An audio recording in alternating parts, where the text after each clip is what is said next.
5년쯤 전이죠. 그때 부산에 비슷한 형태의 교회 목사님들 한 네 분이 주일 설교를 같은 본문으로 했었어요.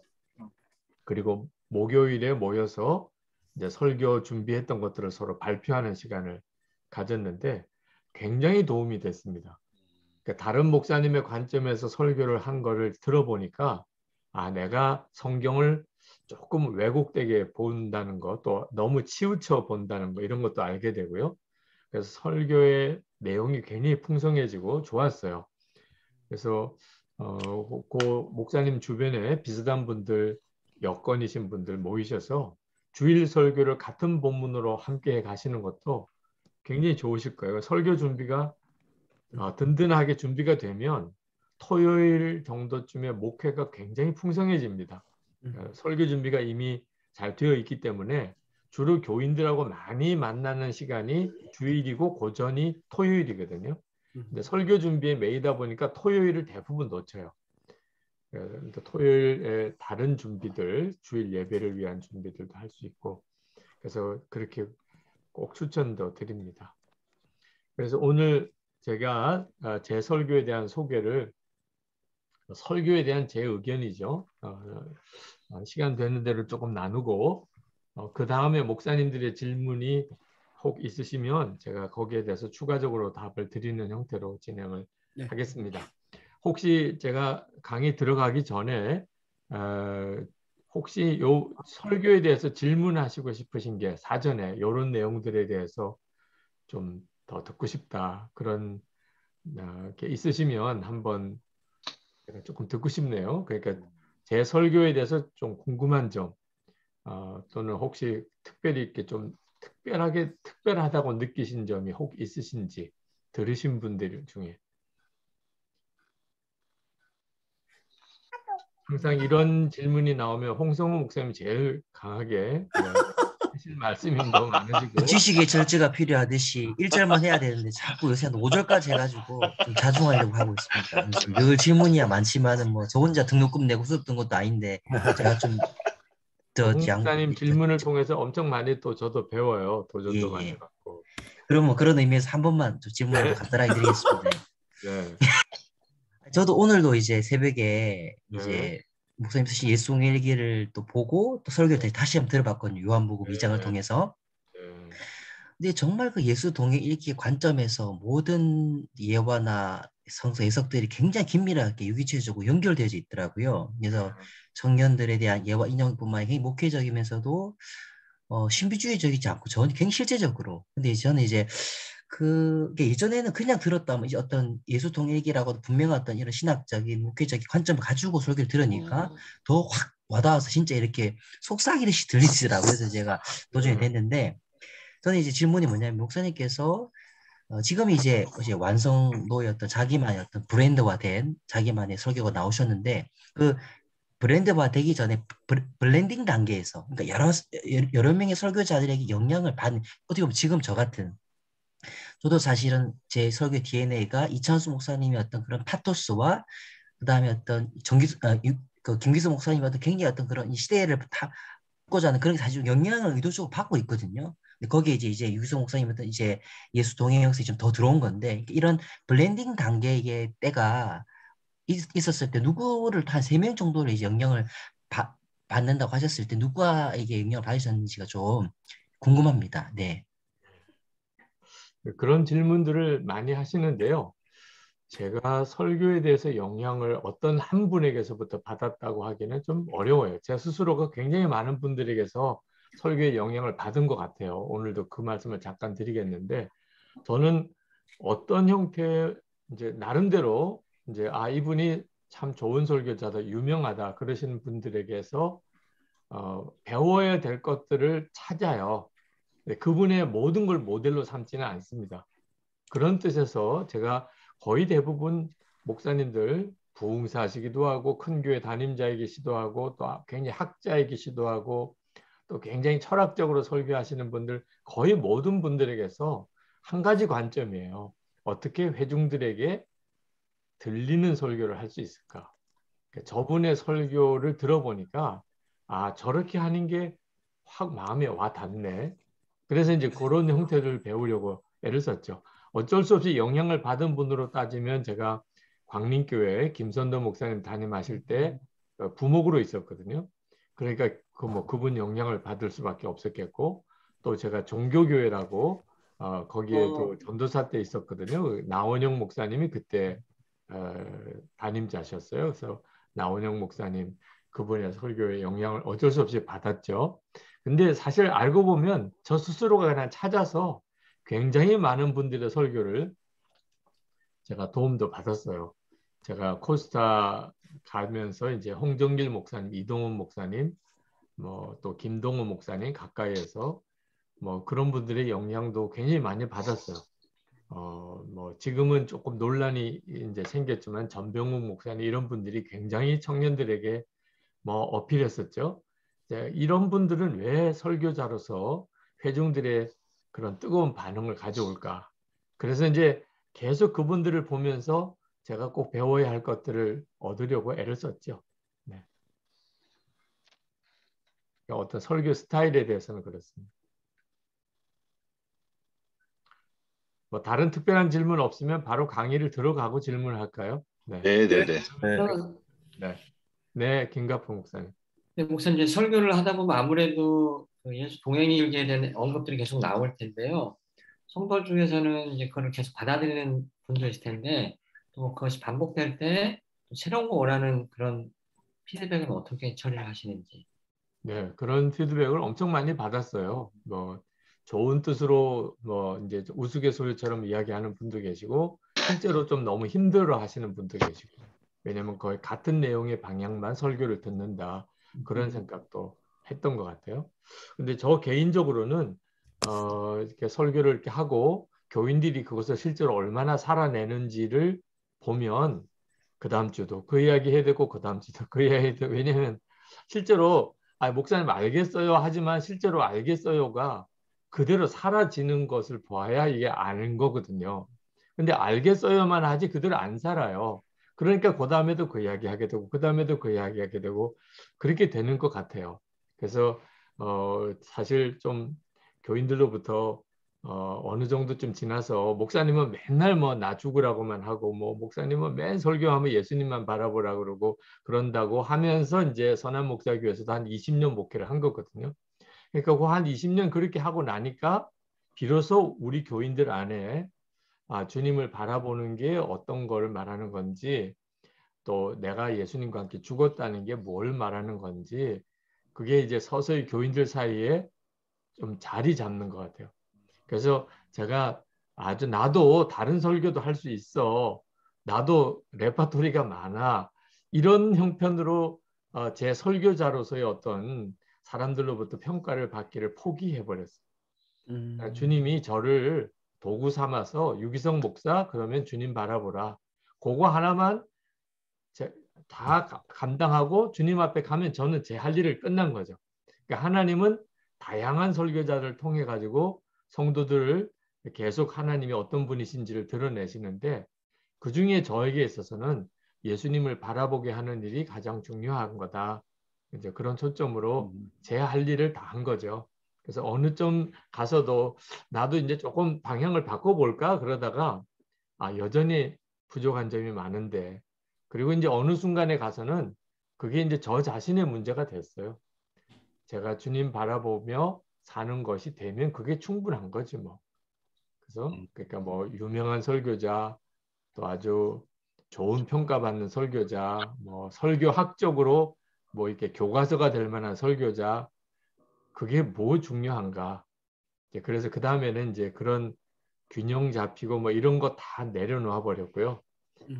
예수님 한 분만 바라보게 하는 설교자이면 좋겠다. 그러고 왔는데 그 어느덧 굉장히 이제 사람들로부터 이제 주목을 받는 저 자신이 되어 있는 걸 보았어요.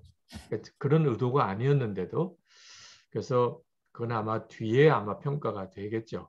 제가 의도했던 것이 어떤 평가가 되는지는 그 뒤에 평가를 받겠고요.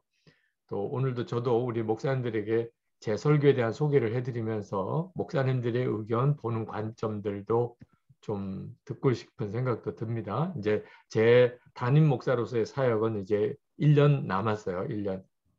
요한복음 설교를 중점적으로 이제 마무리를 하고, 제가 요한복음을 택한 이유도 요한복음이 예수님을 아주 정확하게 드러내는 설교라고 생각이 들어요. 마태, 마가, 누가도 다 예수님을 드러내죠. 근데 2000년 전에 예수님에 사실 초점이 있다면 요한복음은 예수님을 소금, 말씀, 빛으로 설명을 해요.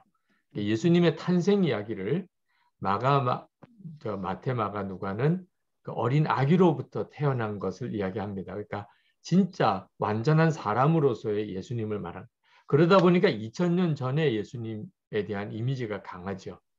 그런데 요한은 그게 이제 초대교회 때 벌써 요한이 느꼈어요.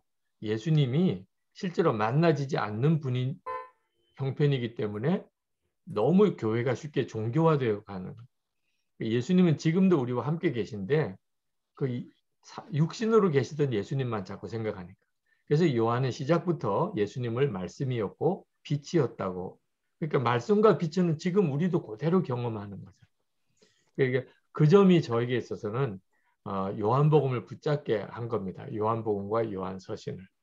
그리고 지금 현재 우리에게 정말 회복되어져야 될 예수 그리스도에 대한 신학이 지금도 우리와 함께 하시는 예수 그리스도에 대한 거라고 저는 그렇게 생각을 합니다. 그게 제게 주어진 소명이죠. 자, 교수님 하나만 질문 더 네, 하겠습니다. 네, 그래요. 네, 양무신. 네. 들리는 설교, 당연히 성도들한테 들리는 설교하는 것이 저희들이 또 되게 중요한 주제고 네. 당연히 해야 되는 건데 들리는 설교를 다른 말로 바꾸면 또 성도의 구미에 맞는 것만 줄 수 있다고 하는 되게 위험성도 많거든요. 네, 네. 그래서 혹시 목사님은 성도들이 들리진 않을지라도 정말 또 때로는 부모님이 자녀에게 쓴소리를 해야 되고 회초리도 들 때가 있잖아요. 어쩌면 한국 교회 강단은 그게 되게 약해졌거든요. 어쩌면 교회에서 치리권을 잃어버리는 것처럼. 네. 그럴 때 목사님은 어떻게 메시지를 전하시는지. 지금 이제 양우식 목사님 말씀하시는 게 들리는 설교와 성도들이 듣고 싶은 설교를 이제 같이 연결을 시키셨어요. 아마 굉장히 그것도 중요한 관점이라고 생각됩니다. 근데 똑같은 질문을 하셨는데 성도들의 문제를 지적을 해줘야 될 때 지금 양우식 목사님 말씀하신 게 그 성도들의 문제를 지적을 해줘야 될 때 들리는 설교를 해야 된다는 거. 그러니까 이제 성도들의 문제를 지적하려고 할 때 성도들이 안 듣기 시작해요. 벌써 마음에 반발부터 하기 시작합니다. 그때부터 벌써 무슨 이야기를 해도 안 듣는 거죠.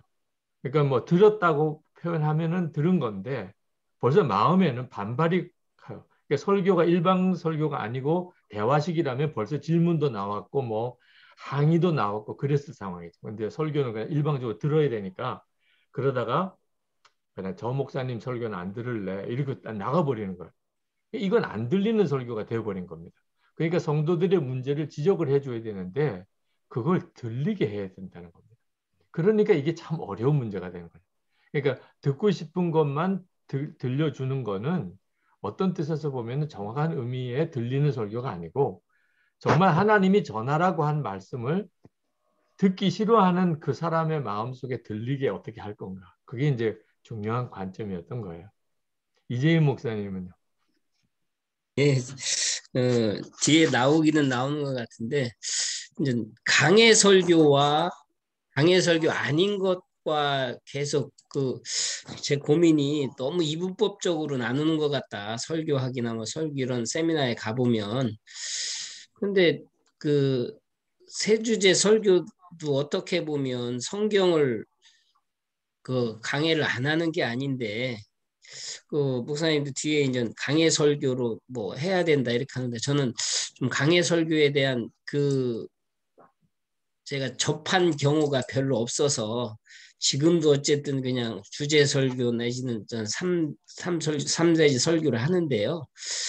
굉장히 이제 그게 좀 고민이 됩니다. 지금 계속 계속 강해 설교가 저하고는 이게 체화가 안 돼서 제가 이제 잘하는 과정에서도 그렇고 강해 설교를 듣고 자라질 않았어요. 목회하는데도 그렇고 20년 동안도.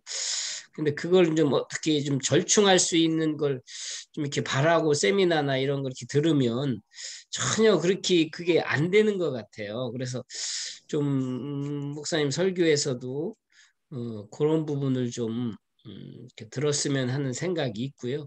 네. 저희 이제 교단에서 지금 이제 그 하는 목사님들이 새 본문 설교를 또 이렇게 주창하셔갖고 하시거든요.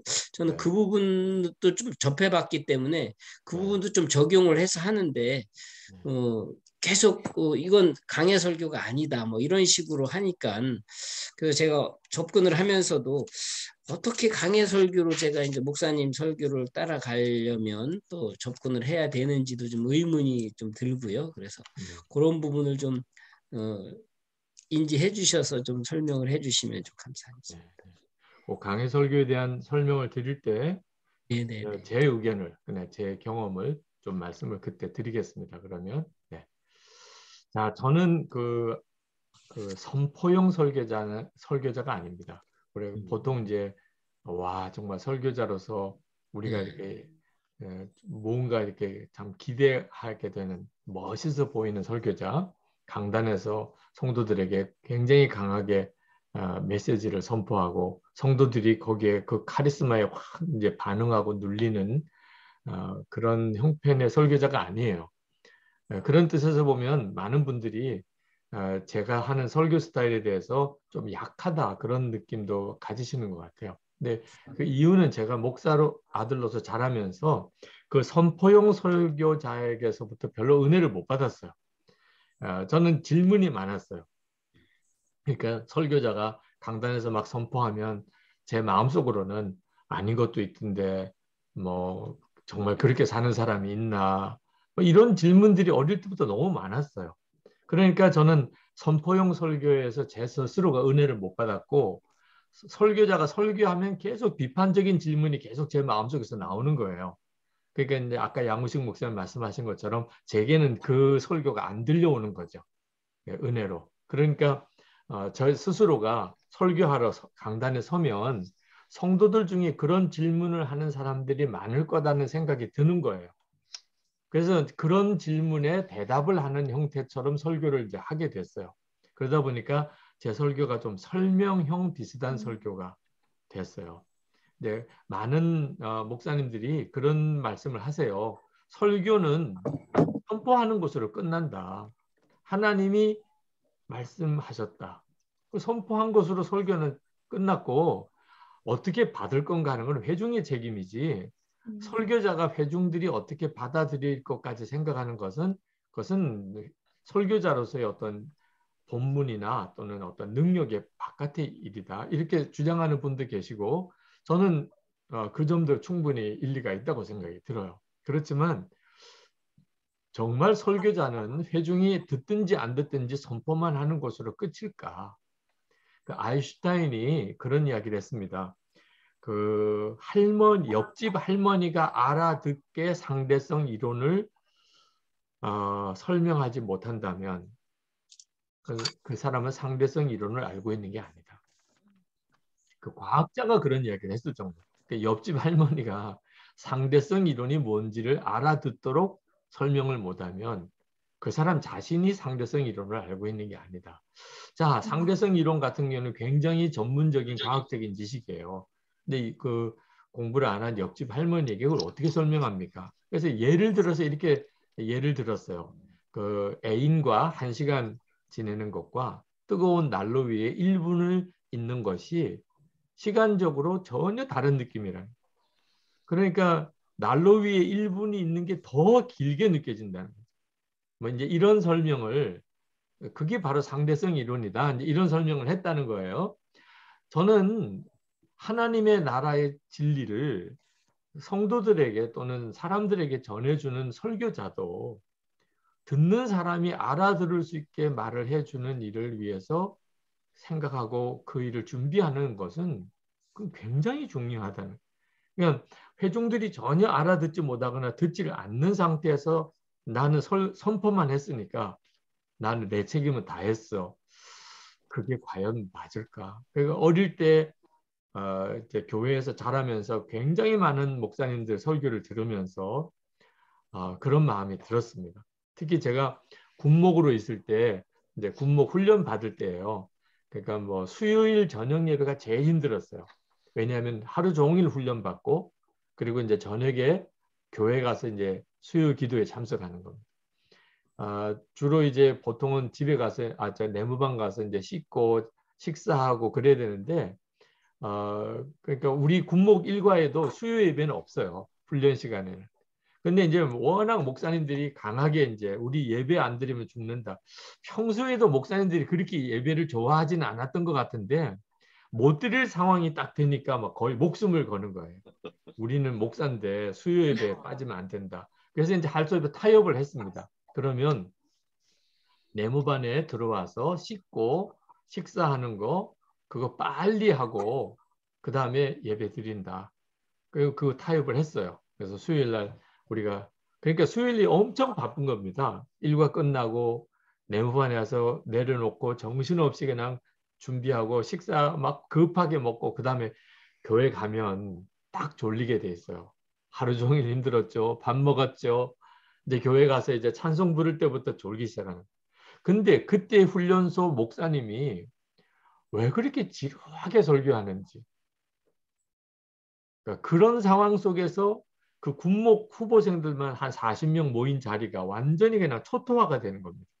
그냥 막 목사님들이 이리 꼬꾸라지고 저리 꼬꾸라지고 그러니까 주변에 이제 사병들과 군인 가족들이 쫙 모여 앉아서 예배 드리는데 또 군목 훈련생들이라고 또 그렇게 딱 모아가지고 가운데다가 딱 이렇게 놓았어요. 이거 비참하더라고. 제가 앉아서 야 이거 그래서 나라도 안 졸아야지. 나라도 안 졸아야지. 그러면서 난 허벅지 꼬집어 가면서 그때 제가 느꼈어요. 졸리게 설교하는 건 죄다. 이건 졸리게 설교하는 건 죄야. 그때 교인들 존다고 말할 거 아니다. 그런 생각도 들었거든요. 그러니까 듣는 회중들이 들을 수 있게끔 설교하는 일이 설교자에게 얼마나 중요한 건가 하는 사실을 알았어요. 근데 설교에는 분명히 은사가 있더라고요. 그래서 이제 저 사람 설교 잘해. 그럼 그분만 서면은 교인들이 앉아요. 그건 대단한 은사예요. 근데 제가 이제 저 자신도 그랬고 대부분 설교의 은사가 없으세요. 예를 들어서 이제 찬양의 은사가 있는 사람이 극히 적잖아요. 전도의 은사가 있는 사람 굉장히 적잖아요. 그래도 찬양은 해야 되고 전도도 해야 되듯이 설교의 은사가 있는 사람은 굉장히 적은데 설교는 해야 돼요. 대부분 목사님들이. 이게 문제거든요. 그래서 그때부터 이제 저에게 중요한 이제 관심은 나는 설교 은사가 없고 또 설교의 카리스마가 없어요. 그런데도 제가 설교를 해야 되니 어떻게 하면 성도들에게 하나님이 주신 은혜를 제대로 전할 수 있을까? 이왕 내 예배에 와서 내 설교를 듣는 분들이 말씀을 알아듣고 은혜를 받고 결단하고 가야 되잖아요. 그게 이제 저에게 중요한 관심사여서 아까 이제 우리 홍성우 목사님 질문한 것처럼 부흥사가 설교하면 왜 사람들이 집중할까? 저 부흥사는 어떤 식으로 말을 하길래 회중들이 저 부흥사에게 집중하는 거지? 그러고 보니까 부흥사들이 괜히 부흥사가 아니더라고. 부흥사들에게 그 사람들에게 휘어잡는 나름대로 스킬이 있더라고. 그래서 이제 그런 것들을 유심히 보니까 성도들이 저렇게 할 때 졸다가도 깨는구나. 또 말씀이 이렇게 확 들어오는구나. 학원 강사 쪽집게처럼 쫙쫙쫙쫙 집어가지고 강의를 해요. 학교에서는 다 졸던 애들이 학원 가가지고는 어쩌면 그렇게 또 공부를 열심히 하는지. 학원 강사도 스킬이 있더라고. TV에 나오는 여러 유명한 분들 말할 때 그 사람들을 이렇게 집중하게 만드는 게 있더라고요. 그래서 그런 내용들을 사실 제가 이제 신학교 졸업하고 설교할 때부터 계속 관심 있게 봤어요. 그래서 끊임없이 그것을 저에게 적용시켜 보려고 그래서 설교 듣는 사람에게 서비스하는 거죠. 설교자로서. 그 사람이 말씀을 알아들을 수 있게끔 어떻게 하면 좋겠구나. 그런 것 때문에 저 자신을 끊임없이 이제 개발을 한 거죠. 설교자로서. 그게 이제 제가 전반부에 신학교 졸업하고 설교하는 과정에서 몸부림쳤던 일이에요. 그리고 이제 제가 실제로 이제 설교할 때는 중학생 정도 되는 사람이 한 사람 그 사람을 대상으로 말하듯이 설교를 해요. 그러니까 회중이 뭐 1000명이 모여도 그 자리에 중학생 정도 되는 사람이 한 사람 앉아 있다. 그 사람에게 내가 설교하듯이. 그러니까 제 설교 스타일이 막 이렇게 많은 회중에게 선포하는 형태로 안 하고 지금 현재 이런 분위기로 하는 거예요. 지금 여기 계신 목사님들을 제가 의식하면서 목사님들에게 말을 하듯이. 그러니까 제 설교 스타일인데 그렇게 익숙하게. 왜냐하면 그게 가장 잘 들리는 스타일이더라고요. 목사님이 전체 회중에게 말하듯이 말을 하면 그 듣는 사람은 벌써 이제 초점이 떠납니다. 나에게 말하는 것 같지가 않아요. 그런데 그 한 사람을 대상으로 말하듯이 설교, 그것도 지적인 수준이 중학생 정도쯤. 중학생 정도쯤 되는 학생이 알아들을 수 있게끔 말을 하려면 그러면 그런 분위기가 있더라고요. 그래서 그게 이제 지금 제 분위기가 됐어요. 제가 부목사로 있을 때 그 서울 광림교회에 있을 때 그때 김선도 목사님이 담임 목사님이셨는데 그 주일 저녁 설교를 부목사들이 했습니다. 근데 부목사들이 주일 설교할 주일 저녁 예배 설교할 때 제일 힘들어하는 게 뭐냐면 김선도 목사님이 담임 목사님 맨 앞자리에 나와 앉아 계신 거예요. 그게 얼마나 부담이 되는지. 그래서 대부분 이상할 정도로 강단에 서면은 다 경직이 돼요. 그래서 설교를 잘하던 분들조차도 그냥 경직 버벅거리기도 하고. 근데 어느 날 제 마음에 생각하기를 내가 설교를 김선도 목사님을 대상으로 해야 되겠다. 그런 마음이 드는 거예요. 왜냐하면 그분도 은혜를 받아야 되잖아요.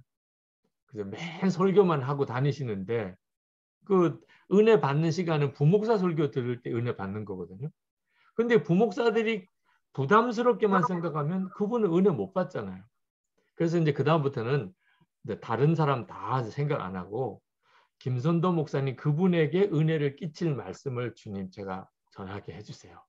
그래서 설교 본문을 가지고 그다음에 이제 강단에 서면 의식은 김선도 목사님만 되는 겁니다. 그건 이제 저분이 나를 평가한다는 생각이 아니고 오늘 내 설교에 은혜 받으셔야 돼. 이렇게 생각을 하고 하니까 설교가 맥이 딱딱 잡히는 거예요. 그리고 지나고 나니까 그 나이는 젊은데 어린데 설교를 잘한다 이런 이야기를 들었어요. 그 이야기는 들린다는 이야기예요. 설교가 들린다. 어떤 메시지는 굉장히 강한 메시지, 어떤 메시지는 좀 어려운 메시지. 그런데 그게 들린다. 알아듣겠다. 그러면 설교를 잘하신다. 이렇게 되거든요. 저는 한 가지 포인트로만 설교를 합니다. 처음에는 3가지 대지 설교를 했어요.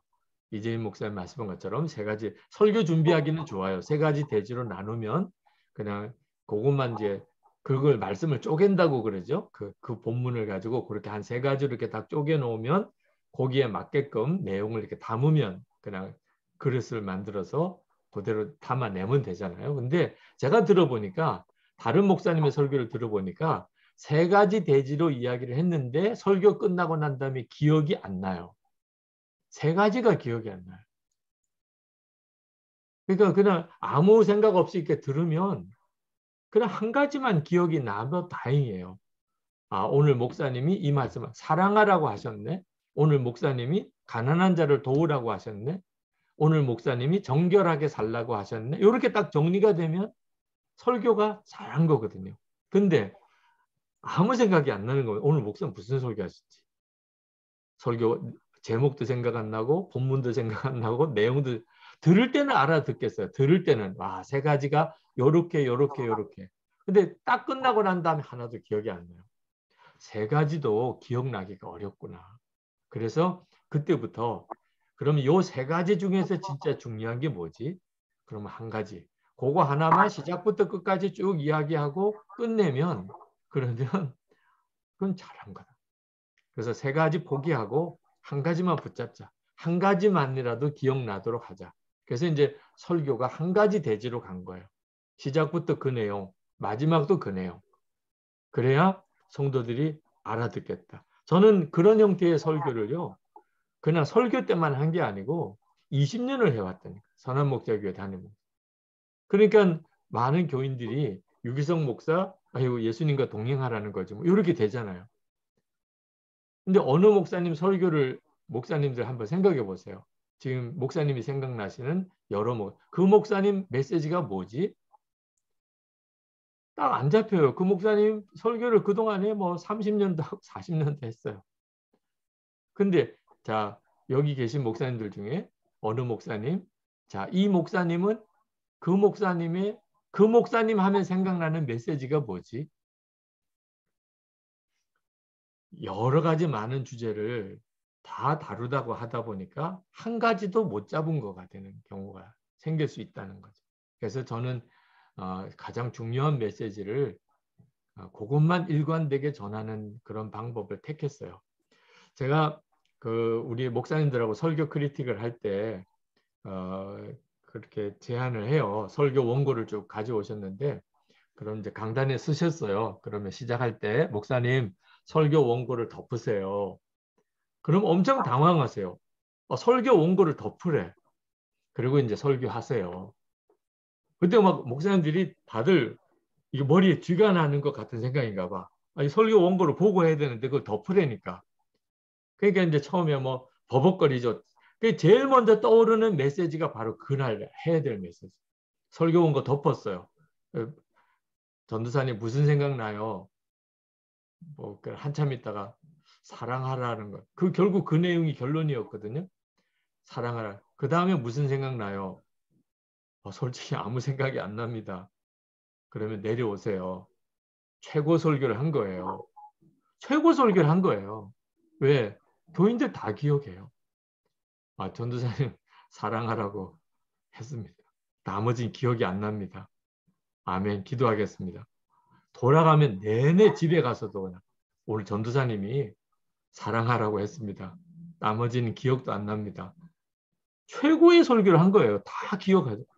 아마 10년 뒤에도 만나도 또 기억할걸요? 전도사님 그때 진짜 정말 웃기기도 했는데 너무 마음에 인상이 남았습니다. 아니 세상에 어느 목사님 설교를 10년 뒤에 기억할 분이 누가 있어요? 그걸 기억하게 하는 게 사실은 설교자의 목표지요. 저는 설교를 할 때 외워서 합니다.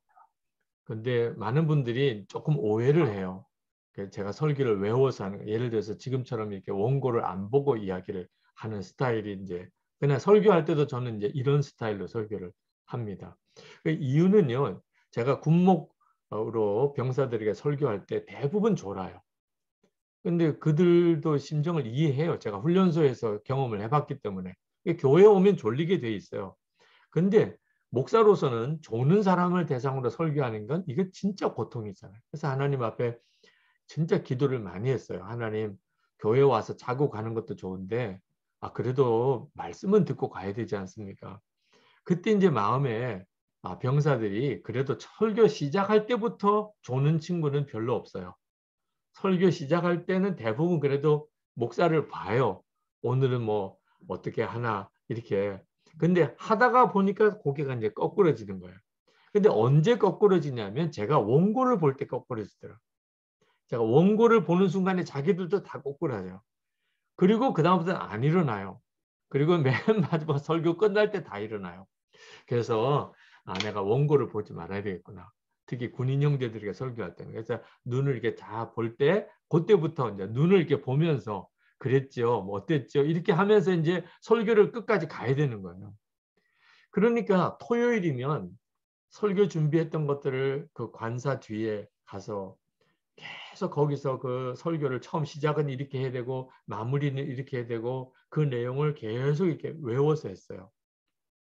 그게 이제 저에게 설교를 이렇게 외우는 것에 대한 훈련이 됐는데 근데 사실 이게 내용 자체를 설교를 외우려고 하니까 힘든 거죠.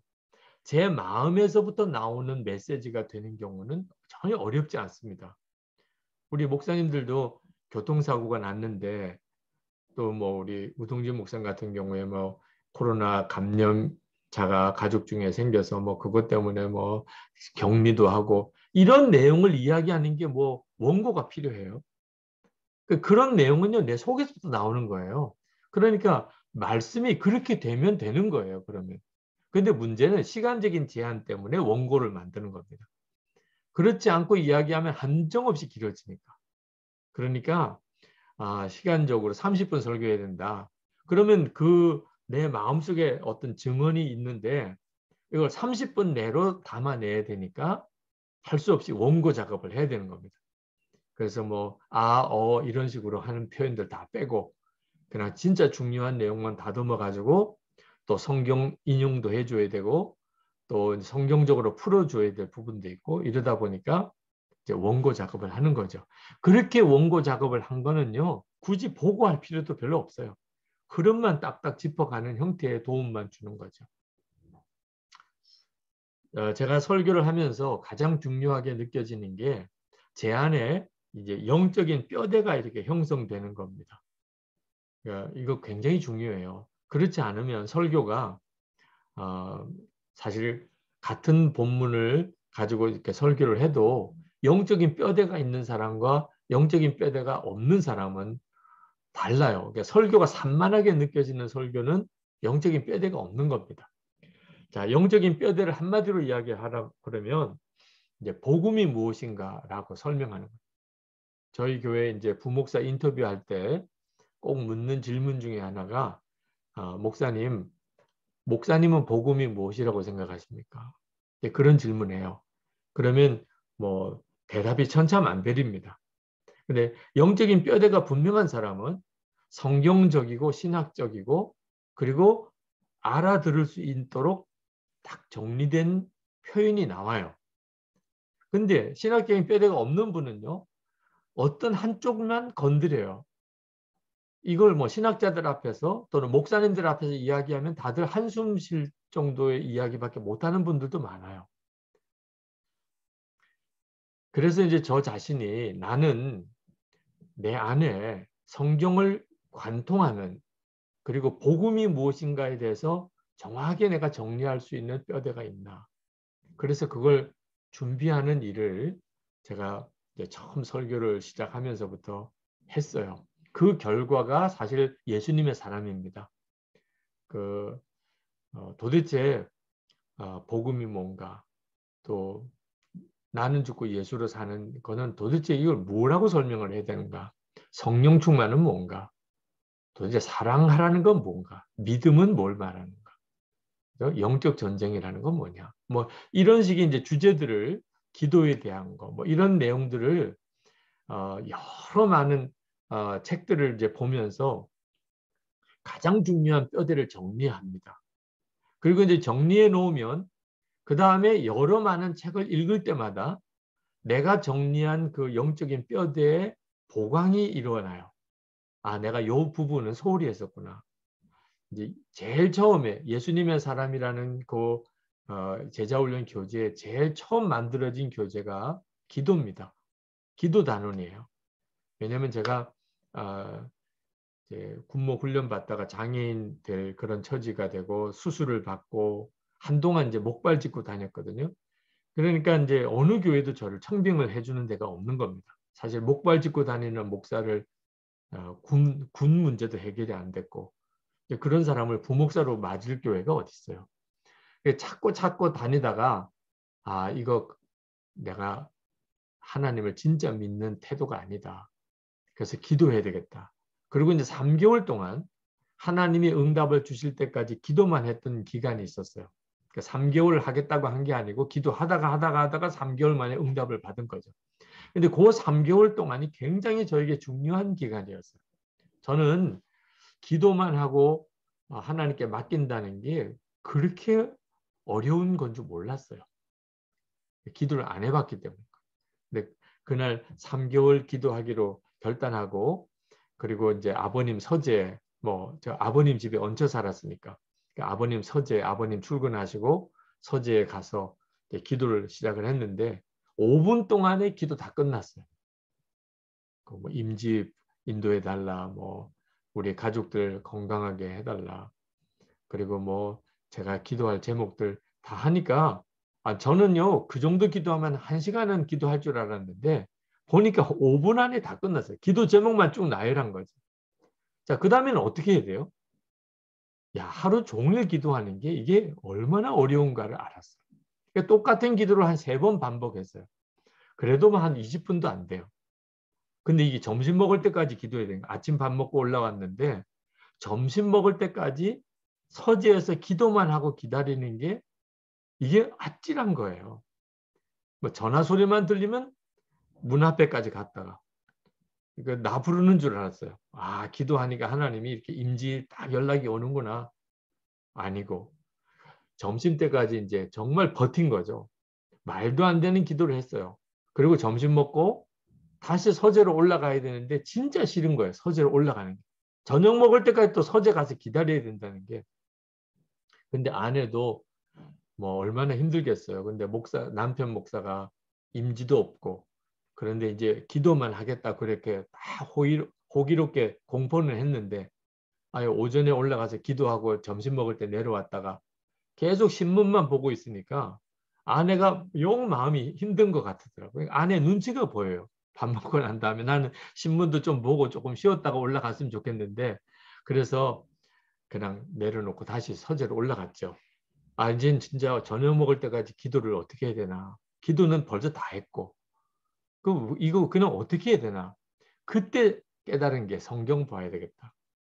그래서 이제 그때부터 성경을 보면서 기도에 대해서 가르친 성경의 내용을 쓰기 시작을 했어요. 그러면서 성경에 기도에 대해서 굉장히 다양한 가르침이 있구나. 그걸 처음 알게 됐어요. 그래서 그걸 노트를 정리하고 그러다가 마음에 막 기도할 마음이 생기면 기도하고 또 이제 그 마음이 좀 가라앉으면 또 성경 보고 그러면서 3개월을 보낸 거야. 그 3개월 동안 기도에 대해서 깨닫고 교훈 받았던 것들이 정리가 되어져 가지고 처음에 이 예수님의 사람 담겨 있는 그 기도에 대한 뼈대가 만들어지고 그 다음에 이제 기도에 대한 책을 읽으니까 엄청나게 도움이 되는 거예요. 요 내용이 이렇게 표현되면 좋구나. 요 내용은 이런 영적인 줄기가 있는 거구나. 사실 이제 그때부터 그 다음에 이제 믿음 단원, 그 다음에는 이제 사랑 단원, 그 다음에 십자가의 복음 뭐 이런 식으로 해서 이제 그게 이제 저 안에 영적인 뼈대가 형성이 되니까 그 다음에 이제 어떤 성경을 딱 보게 되면 그러면 그 영적인 뼈대와 연결되어서 그 성경 본문이 해석되는 거예요. 이 성경은 성경이 어느 중요한 복음의 어떤 부분에 관련이 있는 부분이다. 그러니까 성경 내용에 대해 설명을 해 나갈 때 성경 강해가 일관성이 있게 되는 거죠. 그런데 이제 성경에 대해서 영적인 뼈대가 이렇게 정리가 되고 난 다음에 저에게 그 다음에 주어진 문제가 이제 제가 복음을 누려야 된다는 것이었어요. 그러니까 알고 있는 것이 실제로 그가 믿고 사는 것은 아니라는 겁니다. 그러니까 많은 설교자가 가지고 있는 이제 오해가 뭐냐면 자기가 진리를 알면 자기가 진리대로 산다고 생각을 해요. 그러니까 설교를 했는데 반응이 없는 거예요. 그러니까 성도는 언제 반응하냐면 진리대로 사는 설교자에게 반응을 해요. 이게 많은 목사님들이 자기가 진리를 알면 진리대로 산다고 생각해요. 예를 들면 이런 내용입니다. 십자가의 속죄의 복음 알잖아요, 목사님들이. 그래서 설교 때마다 예수님의 십자가의 보혈로 우리가 죄사함 받았다고 그렇게 외치잖아요. 근데 실제로 그렇게 사는 것은 아니에요. 어디까지 보면 알아요? 나도 다른 사람의 죄를 용서하는 자리까지 간 사람은 자기가 죄의 사함을 받았던 것을 진짜 믿고 누리는 사람이에요. 그러니까 자기가 그렇게 용서를 받고 누리고 사니까 다른 사람의 죄를 용서하게 돼요. 그런데 지금 한국교회의 문제가 뭐냐면 많은 목사님들이 십자가 복음을 정말 생명처럼 붙잡아요. 속죄의 복음을. 그런데도 목사들끼리도 용서가 안 돼요. 목사들끼리도 용납이 안 돼요. 하나님과 원수된 우리를 십자가에서 받아주신 거 은혜잖아요. 그거 우리 다 알아요. 근데 이 아는 게 진짜 아는 게 아니에요. 성도들에게 그 설교를 암만 해봐야 성도들이 은혜를 못 받아요. 그래서 목사는 속이 터지는 거죠. 내가 이 설교를 언제까지 해야 당신들이 진짜 믿겠냐. 그건요, 성도들의 문제가 있는 게 아니에요. 목사님이 내가 하나님으로부터 정말 말할 수 없는 용서의 은혜를 받았기에 그 목사님이 용서의 사람이 됐어요. 그러면 그 다음부터 회중들이요, 그 용서라고 하는 메시지, 속죄의 메시지가 정말 가슴 절절히 와닿아요. 그러니까 이 복음을 실제로 누리는 것이 설교자에게 너무너무 중요한 거예요. 그런 질문을 받았습니다. 나는 성경신학적인 그런 지식이 부족합니다. 그러니까 신학교 다닐 때 공부 제대로 못했다는 거죠. 네, 성경신학을 공부했는데 다 잊어버렸다는 거죠. 그때는 시험도 보게 됩니다. 그래서 뭐 성경의 뭐 영적인 맥이라든지 이런 게 자기로서는 하나도 이렇게 정리된 게 없대요. 두 번째는 인문학적인 소양도 없어요. 하도 고전이나 책들을 많이 봐가지고 설교할 때 그런 내용을 같이 담아내면 얼마나 듣는 사람들이 재미있어요. 그죠? 예화도 많고. 자기는 인문학적인 소양도 없어요. 그리고 자기는 언변이 유창하지도 못해요. 그럼 설교자로서 완전히 빵점이죠. 그죠? 성경신학적으로 지식도 부족해요. 인문학적인 소양도 없어요. 언변도 부족해요. 그 세상 답답한 거죠. 그런 나도 설교자가 될 수 있습니까? 그래서 제가 그 질문에 고민을 많이 했습니다. 하나님, 그런 사람은 설교자가 될 수 없는 겁니까? 아니라는 거예요. 제 마음에 주님이 깨우쳐 주신 것은. 주님이 원하시는 것은 말씀대로 사는 사람이면 최고의 설교자. 말씀대로 사는 사람. 예를 들어서 가진 것을 팔아 가난한 자에게 나누어 주어라. 우리 그런 말씀 있는 거 알잖아요. 가진 것을 팔아 가난한 자에게 나누어 주어라. 그런 말씀을 보았기 때문에 자기가 실제로 그렇게 해요. 이런 설교자는요, 성도들의 가슴에 언변도 부족하고 아는 것도 없어 보이고 그래도 성도들의 가슴을 막 움직여요. 더는 죄를 짓지 말아라. 이웃을 내 몸과 같이 사랑하여라. 뭐 우리가 다 설교할 때 인용하는 성경들이지만 그렇기 때문에 그대로 살아본 사람, 그렇게 사는 과정에서 겪었던 일, 그 결과들, 그래서 그걸 전하는 사람. 그 유정옥 사모님이라고 아시죠? 그 서울역에서 그 노숙인들 급식 사역 하시는 그 사모님 초청해서 설교 들어보면 맨 사는 거밖에 없어요. 박보영 목사님이라고 또 굉장히 유명한 분이 계신데 그분도요, 설교 들어보면 말씀대로 사는 것밖에 없어요. 근데 그게 엄청난 파워풀한 메시지예요. 저분은 진짜 주의 종인가 봐. 이런 반응이에요, 교인들이. 그러니까 성경신학적인 지식이 부족하고 인문학적인 소양이 부족하고 언변이 좀 부족해도 말씀 그대로를 살아내는 것이 실제로 되는 사람, 그리고 그 살아내는 과정을 말씀을 통해 설교하는 사람. 저는 뭐 그렇다고 해서 공부하지 말라, 설교자가 뭐 인문학적인 소양이 없어도 된다, 이런 뜻은 아닙니다. 그런 재능이 있는 사람은 그걸 잘 활용해야죠. 하나님이 주신 건데. 근데 그런 능력이 전혀 없다고 생각하더라고요. 그래서 저희들도 우리 교회에서 전도사님들을 설교를 이렇게 시켜봐요. 근데 똑똑하게 설교 잘하는 사람도 있고요. 실제로 그냥 말씀대로 사는 아주 순진하면서도 진실한 전도사님의 고백적인 설교가 그날 참석한 뭐 교인들을 다 울리고 감동시키고 담임 목사보다 더 영향이 크더라고. 제 페이스북에 제가 설교를 잘 못한다는 글이 올라온 적이 있었어요. 그래가지고 참 난감하기도 했는데 왜 페이스북에 그런 글을 올리나 몰라. 제 페이스북에 그 한마디로 말하면 제가 설교를 너무 느릿느릿하게 한다는 거예요. 그러니까 요즘 현대에 잘 안 맞는다는. 요즘 젊은이들은 설교도 좀 속도도 빠르고 카리스마도 있고 뭐 이래야 되는데 제 설교를 들어보니까 이게 노인들이나 좋아하는 설교, 막 졸리기만 하고 목사님 그렇게 설교하면 안 됩니다. 요즘 시대는 그런 설교 안 통합니다. 뭐 이제 이런 식으로 쭉 이제 썼어요. 그러니까 제가 이제 그 내용을 읽고 뭐 기분 좋을 리는 없죠. 그렇지만 사실 별로 충격은 안 받은 게 제가 신학교 들어갔을 때 벌써 제 설교에 대한 그런 가혹한 경험을 했어요. 제가 이제 부산 출신이거든요. 부산에서 고등학교까지 졸업했습니다. 그러니까 완전히 부산 사투리죠. 근데 서울에 올라와서 이제 서대문교회 어린이부 설교할 때 제가 사투리로 이제 설교를 하니까 뭐 아이들이 막 다 뒤집어지는 일을 경험을 하고, 아, 나는 설교를 못 하는구나.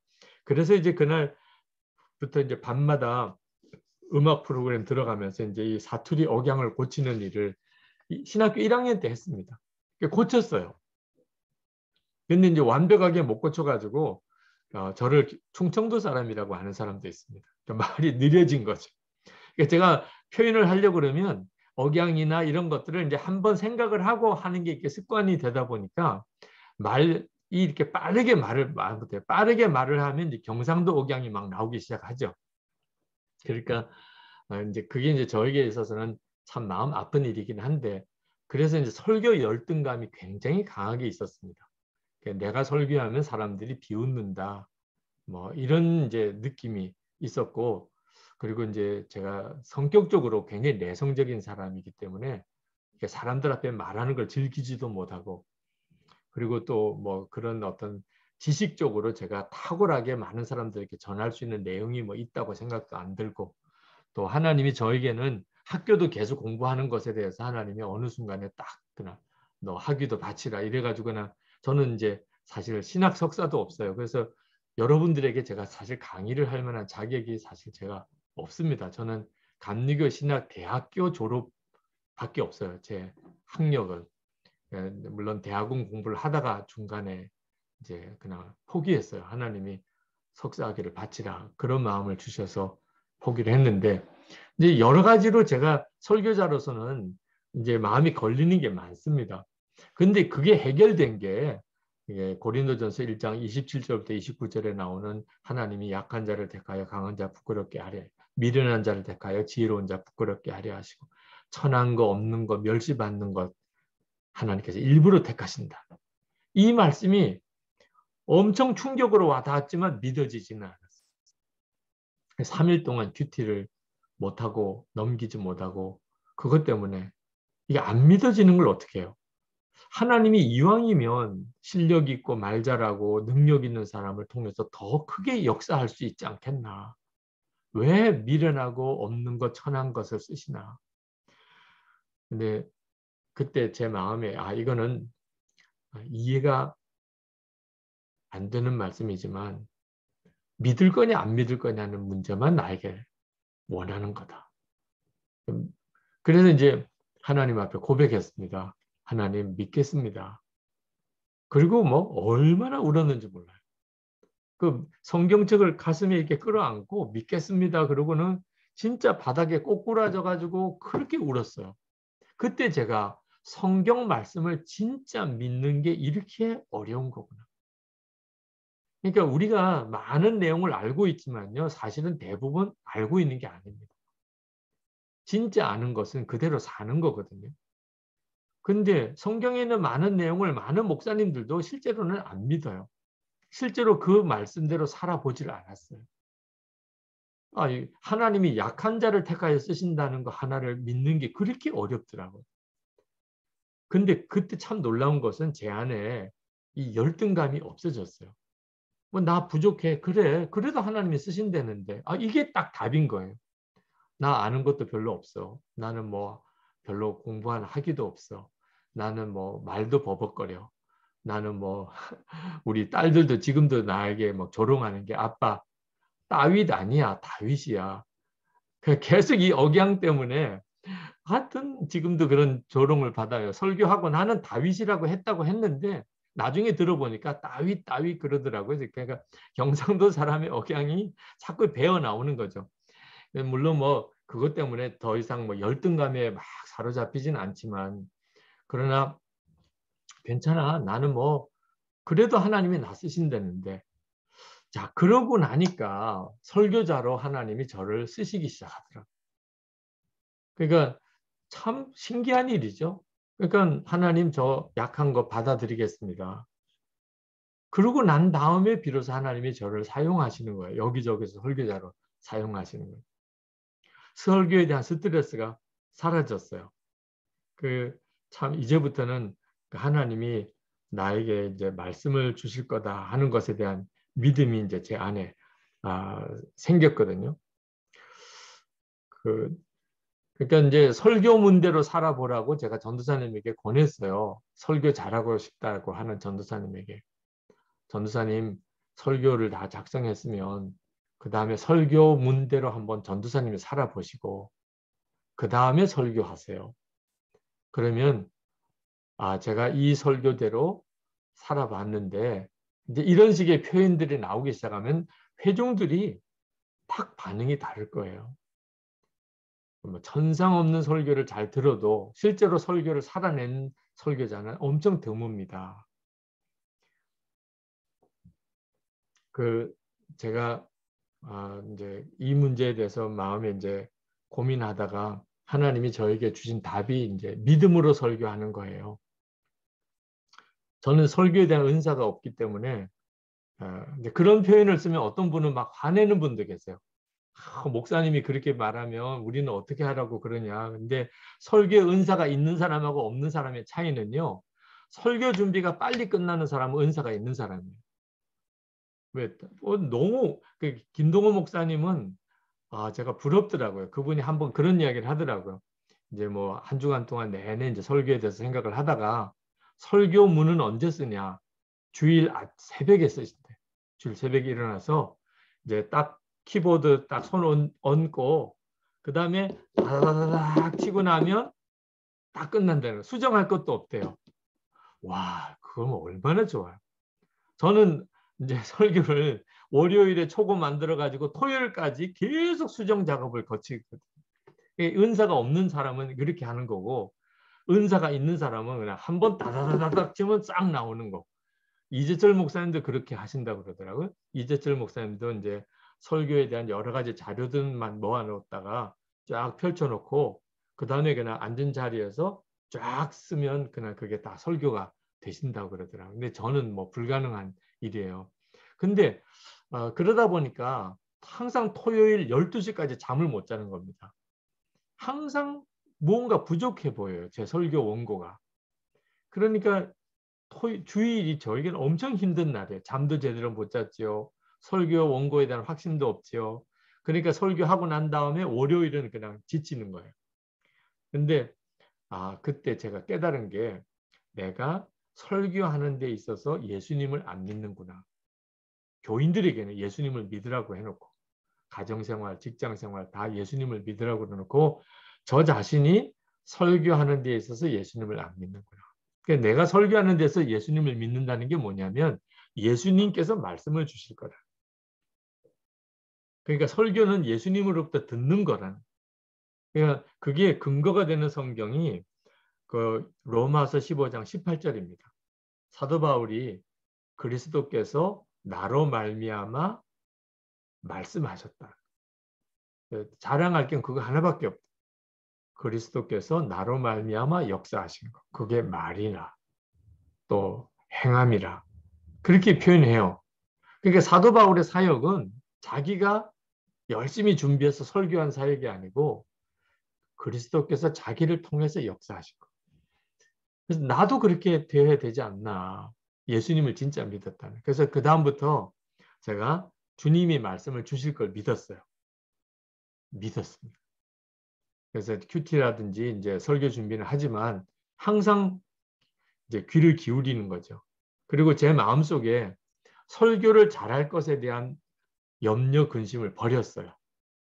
우리 목사님들 이번 주일에 이제 성탄 주일 설교를 하실 텐데 아주 은혜로운 설교를 하실 거라고 믿어지십니까? 아니면 은혜로운 설교를 하고 싶으십니까? 대부분 목사님은요, 하고 싶은데 믿어지지 않아요. 왜? 아직까지 원고도 안 나왔어요, 지금. 설교 준비를 시작도 안 했는데 이번 주일은 대박이야. 이게 믿어집니까? 근데 만약에 목사님들이 제일 정말 좋아하는 어느 목사님 이번 주일에 목사님 교회 와 설교하신다고 생각해 보세요. 아, 이분만 오셔서 설교하시면 다 은혜 받게 돼 있어. 그런 분이 오셔서 설교하신다면 벌써 오늘 월요일부터 기대가 넘칠 거예요. 야, 이번 주일에 교인들 오기만 해봐. 하여튼 다 은혜 받을 거야. 근데 여러분, 예수님이 나를 통하여 말씀하신다면 은혜가 되겠어요? 안 되겠어요? 100% 은혜가 되죠. 예수님이 나. 자, 이걸 믿으면 설교 스트레스가 달라져요. 전에는 설교 잘해야지. 그거 내가 설교한다는 뜻이에요. 근데 이제 설교에 대해서 주님께 믿고 맡기기로 했어요. 만약에 주님이 말씀을 안 주시면 어떡하죠? 그럼 설교를 안 하기로 했어요. 하나님께 기도했어요. 하나님, 주님이 말씀을 주셨다는 확신이 안 들면 저는 이번 주일 설교 안 하겠습니다.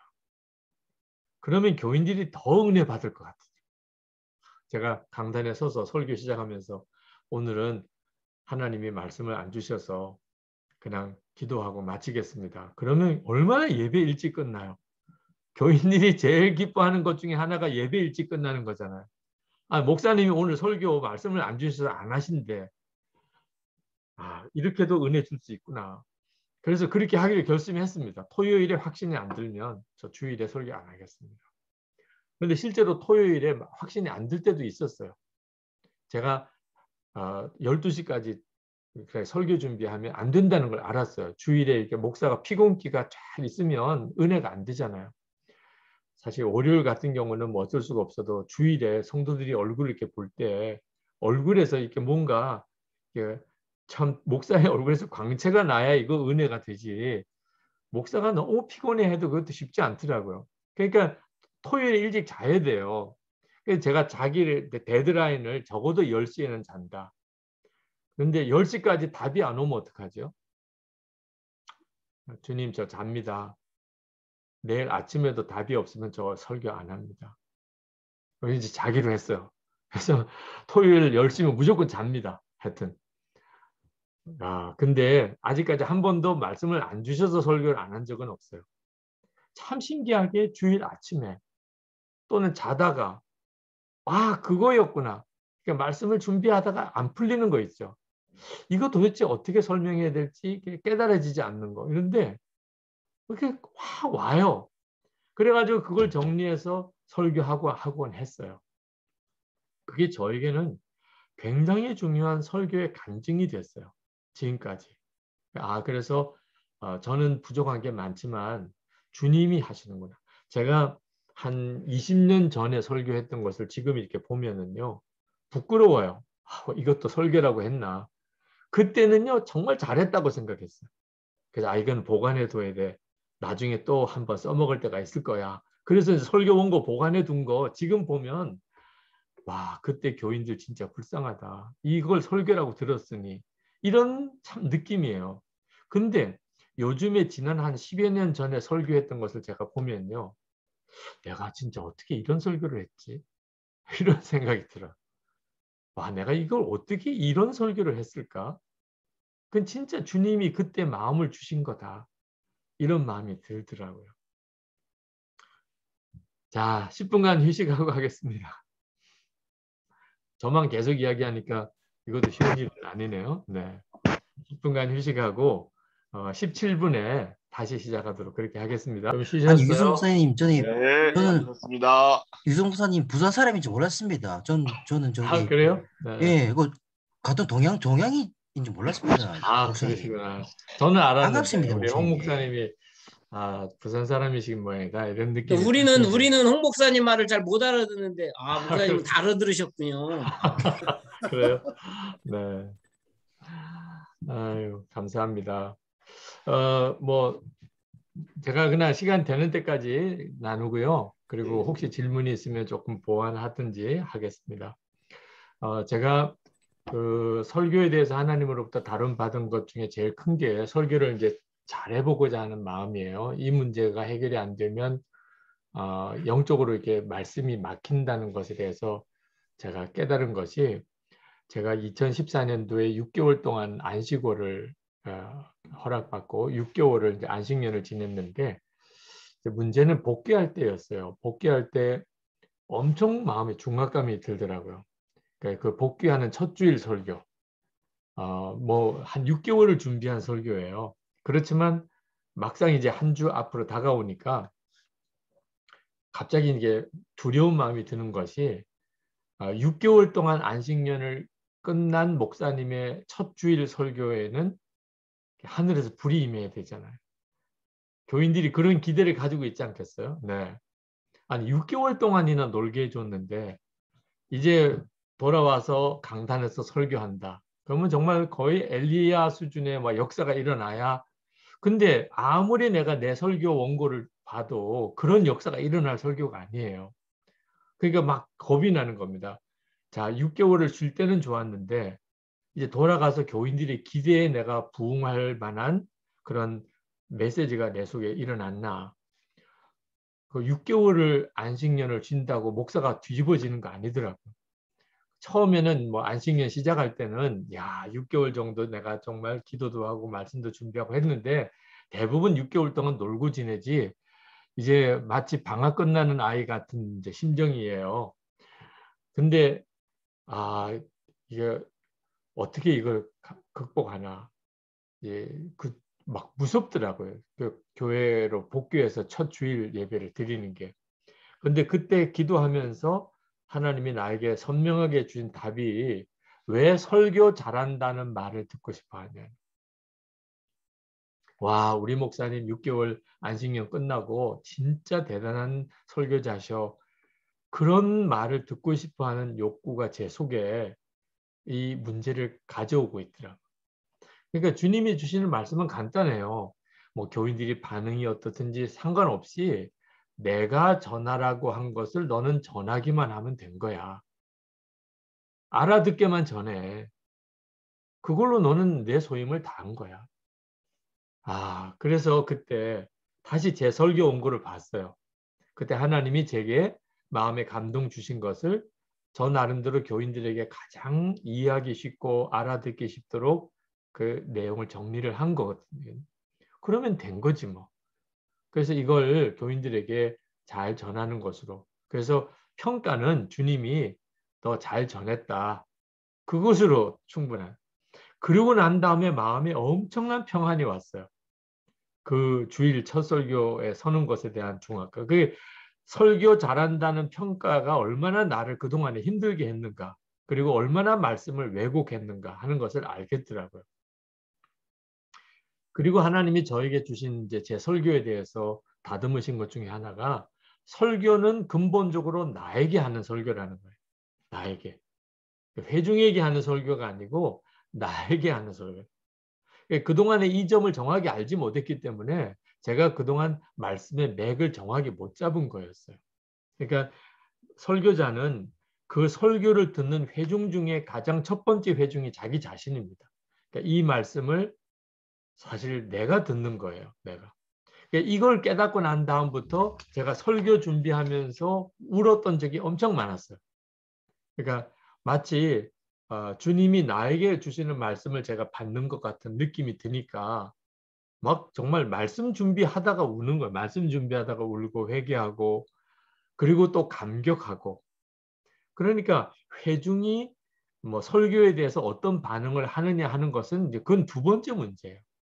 나 자신이 설교 준비하면서 얻게 되는 은혜, 회개 이게 나에게 너무 크니까 그 다음부터 이제 설교가 축복이라는 것을 알게 됐어요. 설교가 설교자에게 축복이다. 그 설교자 자신을 세우는 역사가 있는 거거든요. 설교가. 그래서 이제 사례비 문제에 대해서도 자유하게 된 것. 제가 이제 어디 가서 설교하고 사례비를 이렇게 보통 우리 한국 교회는 다 그렇게 하잖아요. 근데 이제 어떤 분은 그 설교 사례비를 통해서 그 설교자가 살아가야 되는 사람이 있습니다. 저는 그건 굉장히 성경적이라고 생각해요. 그러니까 설교자의 어떤 삶을 그 교회 회중들이 사례비로 이제 지불하고 그것을 가지고 설교자가 사는 거죠. 근데 저 같은 경우는 사실 그럴 필요가 없어요. 교회에서 제 생활을 다 책임져 주시니까. 그러니까 하나님께서 저에게 이제 사례비 없이 설교하라 하는 것에 대한 말씀을 주시더라고요. 근데 그러면서도 그게 극복이 된 것이 설교에서 받은 은혜가 너무 크니까. 이걸 돈으로 어떻게 계산해? 내가 받은 이 은혜를 돈으로 얼마에 계산할 거야? 그러니까 설교 사례비가 뭐 얼마를 주는지 안 주는지 이 문제에 대해서 마음의 자유함이 생기더라고요. 제가 설교를 하면서 많은 분들이 제 설교에 예화가 많다는 말씀을 하세요. 목사님 설교 예화, 그리고 설교학적으로는 조금 문제가 있다는 지적을 받습니다.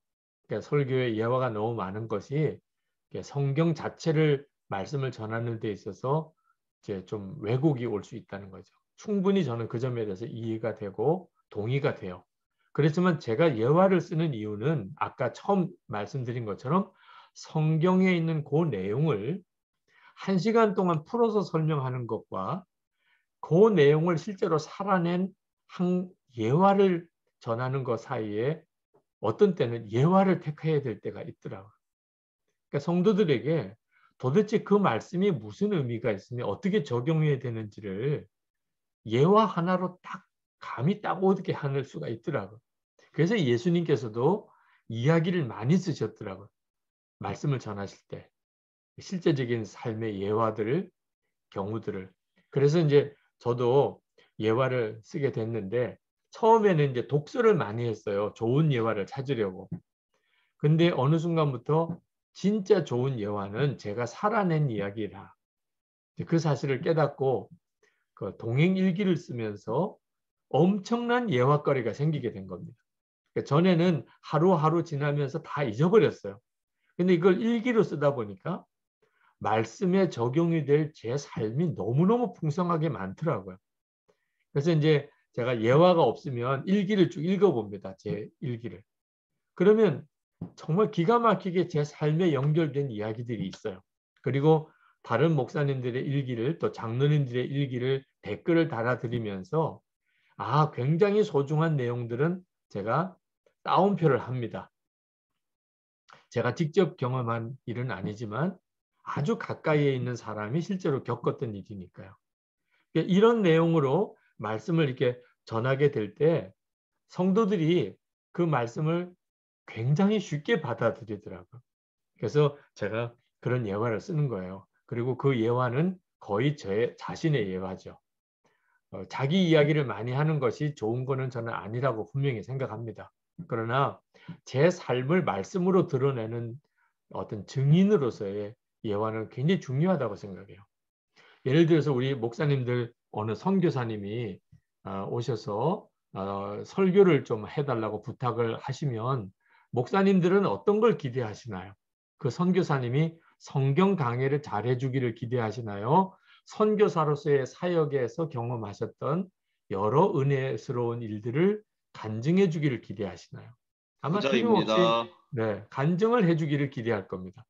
그 선교사님이 자기 선교 현장 이야기는 하나도 안 하고 성경 내용만 쭉 풀어주면 아마 목사님들이 좀 아쉽다.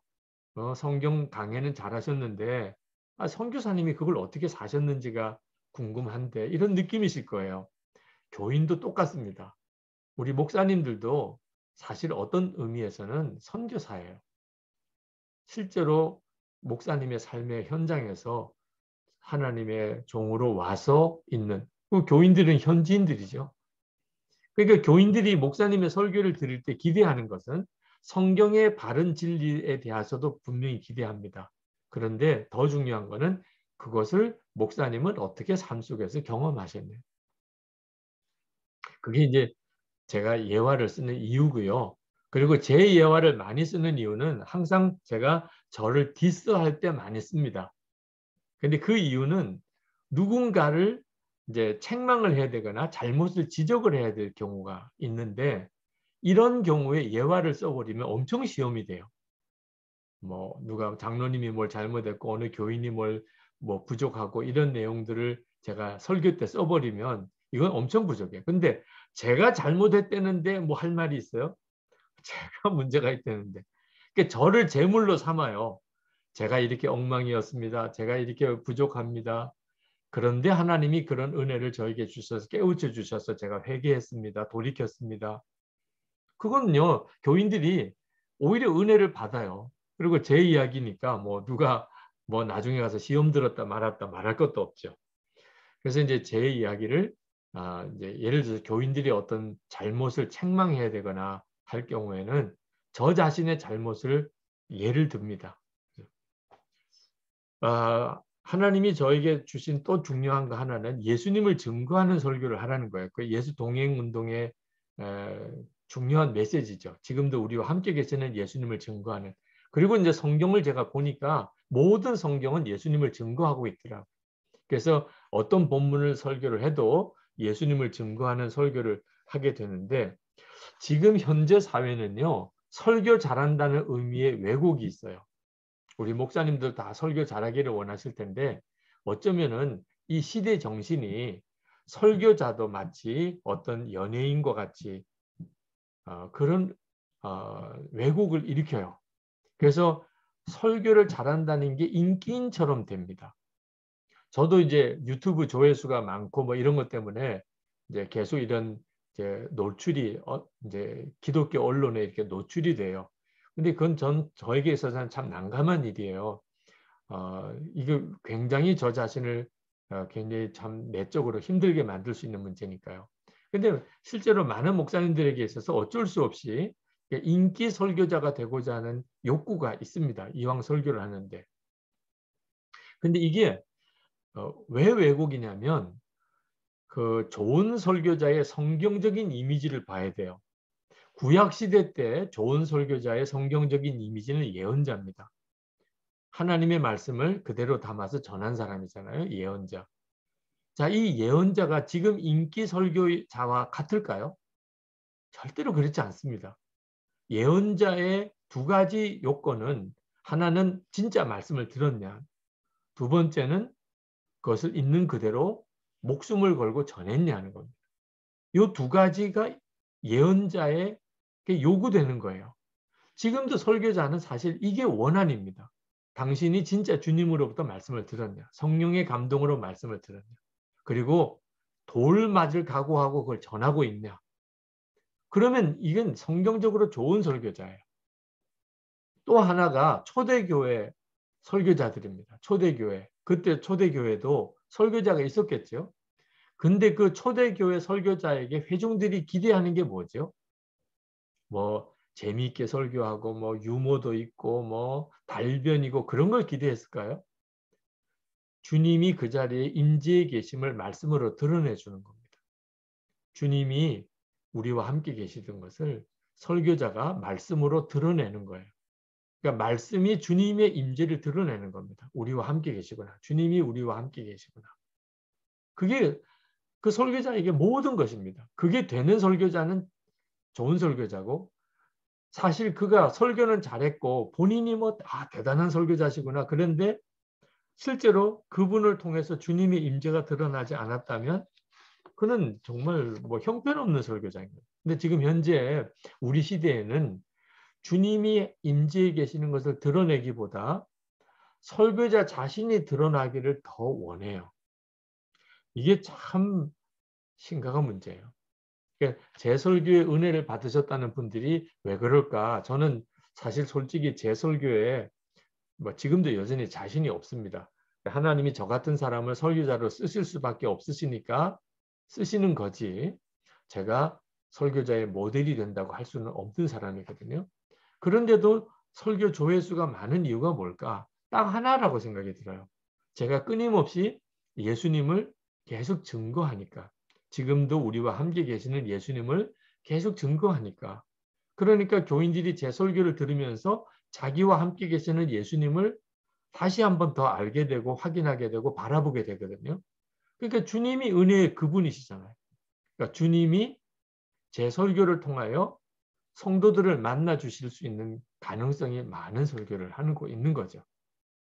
그래서 아마 제 설교를 들으시는 모양이다, 이런 생각을 합니다. 저는 그 찰스 스펄전의 일화를 굉장히 참 중요하게 기억하고 있는데요.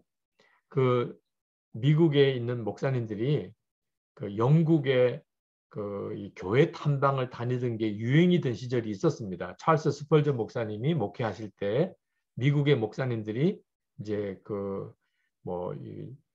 여행 팀을 만들어 가지고 영국 교회 탐방을 간 거죠. 그때 이제 런던에 가면 두 교회를 보통 가신다고 그래요. 미국 목사님들이. 한 교회는 조셉 파커 목사님이 목회하시는 시티 템플 교회, 또 한 교회가 스펄전 목사님이 목회하시는 그 메트로폴리탄 태버너클에 가시는데, 이제 그 조셉 파커 목사님이 설교하시는 템플 처치에 가서서 이분들이 그 시티 템플에 가서서 받는 대부분의 반응이 진짜 탁월하신 설교자다, 이런 감동을 받는데요. 예배드리고 나오면서 야, 조셉 파커 목사님은 진짜 탁월하시다.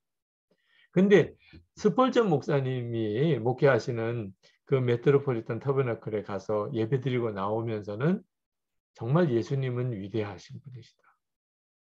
주님 정말 놀라우신 분이시군요. 이렇게 나온다는 거예요. 그게 저에게 있어서는 이거 진짜 설교자가 붙잡아야 되는 거다. 내 설교를 듣고 예수님만 생각났으면 그건 난 잘한 거고, 내가 기억이 안 나는 거죠. 그게 이제 제 마음의 소원이에요. 제가 2007년 10월에 병원에 입원해서 한 달 동안 꼼짝없이 이제 병원에서 한 달 몇 수술을 같이 겹쳐 받았습니다.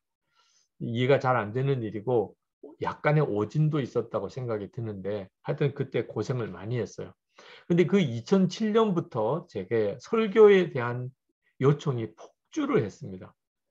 그러니까 10월 한 달 동안 제 스케줄상에 하루도 빠짐없이 설교를, 외부 설교, 우리 교회 설교 다 설교 스케줄이 잡혔을 정도예요.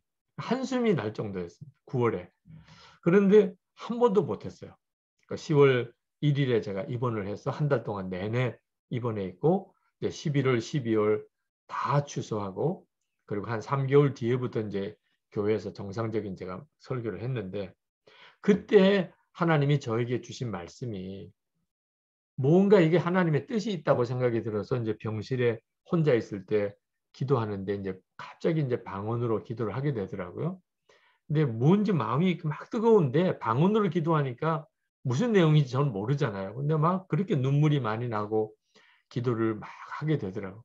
근데 그렇게 기도를 한참 하고 제 마음에 선명하게 느껴지는 그런 경우를 저는 주님의 음성을 들었다고 하는데, 너무 선명하게 제 마음에 떠오르는 생각이, 너 설교를 못해서 안타까워하는데 설교하는 것과 실제로 사는 것 사이에 차이가 생기는 것을 작게 여기지 마라.